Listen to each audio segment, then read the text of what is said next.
Hello বন্ধুরা, কেমন আছো তোমরা? আমি তো খুব ভালো আছি।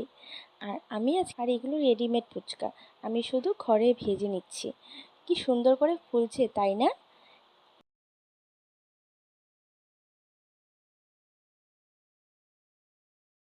আর ফুচকার জল বানাতে কি কি ইনগ্রেডিয়েন্টস তা তা তো তোমরা দেখতেই পাচ্ছ।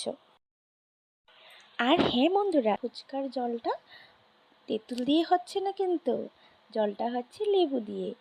লেবু দিয়ে ফুচকার জল বানালে খুব টেস্টি হয় খেতে।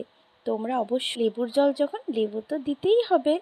আর হ্যাঁ, সাথে একটু চাট মশলা আর এক প্যাকেট জলজিরা।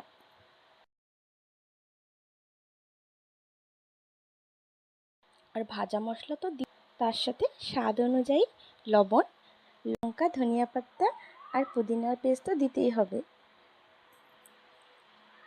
আর উপর থেকে একটু পেঁয়াজ কুচি ছড়িয়ে দিলে হয়ে গেল আমাদের ফুচকার জন্য লেবুর জল। আর এই পেঁয়াজ কুচি আর এখন বাড়ি ফুচকার জন্য আলু। আর ফুচকার সাথে আলু মাখা না হলে জমবে নাকি খেতে ফুচকা। আর আলু মাখাতেও দেওয়া হলো চাটনির পেস্ট আর সিদ্ধ মটর। তার সাথে একটু ভাজা মশলা আর স্বাদ অনুযায়ী লবণ আর পেঁয়াজ কুচি দিয়ে ভালো করে মেখে নেওয়া হলো।